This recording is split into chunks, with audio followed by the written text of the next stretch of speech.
Hello, everyone. I wake up every morning at 4 a.m. to hold a board meeting with my pigs. They say to me, if you take care of us, we shall take care of you all the way to the bank.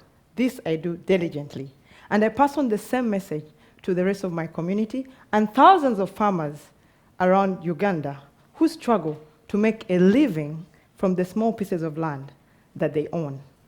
My farm encompasses the heart and the concept of utilizing small pieces of land to make maximum yields and gain income. This I do by curbing erosion and sustainably looking after the environment. At the heart and success of this farm is my favorite animal, the pig. A pig can actually have qualities to get someone out of poverty if properly looked after. Number one, they are very prolific, fast-growing, let alone being delicious. At the same time, if compared them to the rest of the livestock, they need very little space for production. Take, for example, cattle. Did you know that to produce milk, a cow needs 1 acre of land in 2 years produce milk, while a pig needs only a maximum of 9 square meters to produce 30 piglets in the same time. Let alone, this pig has a high carcass yield, 70%. If you compare it to cow, it needs of 50 to 55%. Its meat is not only delicious, but tender and has high curing abilities to make processed products for value addition.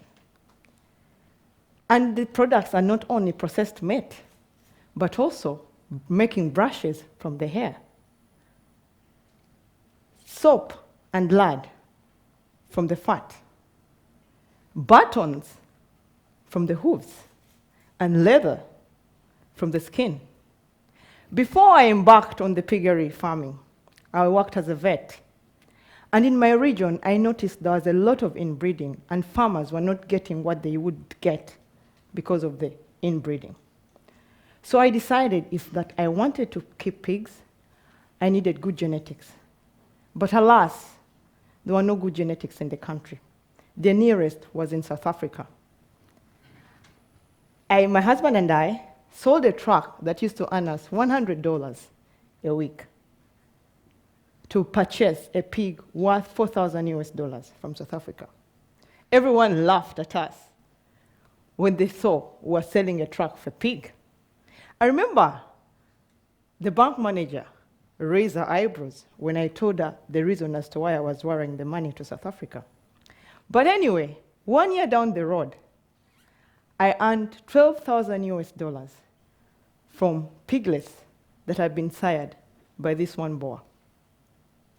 I used this money to expand my farm from 12 sows to 30 sows. To date, I produce 600 to 720 piglets a year. I sell each piglet $100. So I earn $60,000 from just a quarter an acre of land. This money I used to pay for my master's tuition, which was worth $4,000 a semester, so for 2 years. Now I can afford a comfortable home, look after my children, and also take them to school. I've not seen an animal as wonderful as a pig in this world. I'm what I am because of pigs. And my passion for pigs has earned me a name, Mama Pig. I spend part of my time teaching smallholder farmers how to maximize yields and use the little space they have. Because many a times we think, because we have little space, we can't work, we can't produce. But we can. So I teach them how to make money out of the small pieces they have. And it's not how much land you have, but how you utilize this piece of land. My farm has become a demonstration farm for many people. The youth, children, women, name it. Teaching people how to do different types of farming because it's integrated, crop and livestock. I was surprised one day I received a call from someone in Tanzania who wanted to enroll in a program I offer, 1 week's program on piggery management. One of the farmers I've taught is a lady, an old lady called Nakanwaji Sezeri from Matuga, an area in Uganda. This lady received 3 piglets from the government initiative to look after for the old people, because she's old.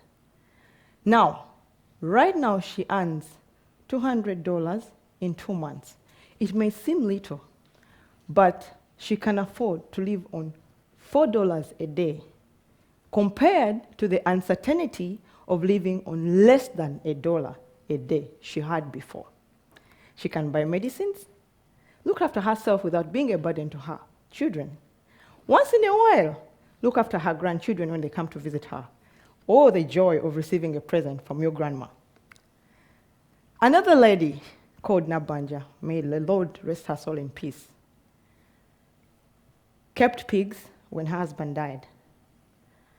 She was able to take her 6 children through school up to university, look after her home, and pay for my expensive vet services. I not only teach farmers how to look after their pigs, but I also teach them how to utilize the dung that comes from the pigs. This I call green gold. Because many a times we buy pesticides, fertilizers to look after our crops, to spray our crops. They're not only costly, but detrimental to our health. And then in the rural areas, these products are of poor quality. Imagine someone saving meager savings, using meager savings to buy products that don't work. This is what I do. I teach them how to make pesticides from pig dung by using earthworms, a technology called vermiculture. Now, they not only save money, but their crops are organic, so they can actually sell them expensively if they so wish. And then in Uganda and the rest of the country, many people in the rural areas use firewood to cook. If it rains and they've not fetched firewood the previous day, they will go hungry, even when they have food in their granaries. Reason being, they don't have firewood. Yet at the back of their houses, they have piles and piles of dung. So I teach them how to make energy, biogas from this dung, from the dung. This, again, helps them cook and also saves them from the detrimental carbon fumes that comes from the firewood and the soot. I also teach them they can also have light if they still had biogas, so they stop living in darkness.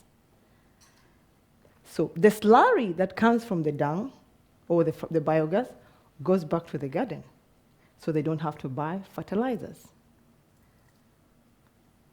This is very interesting.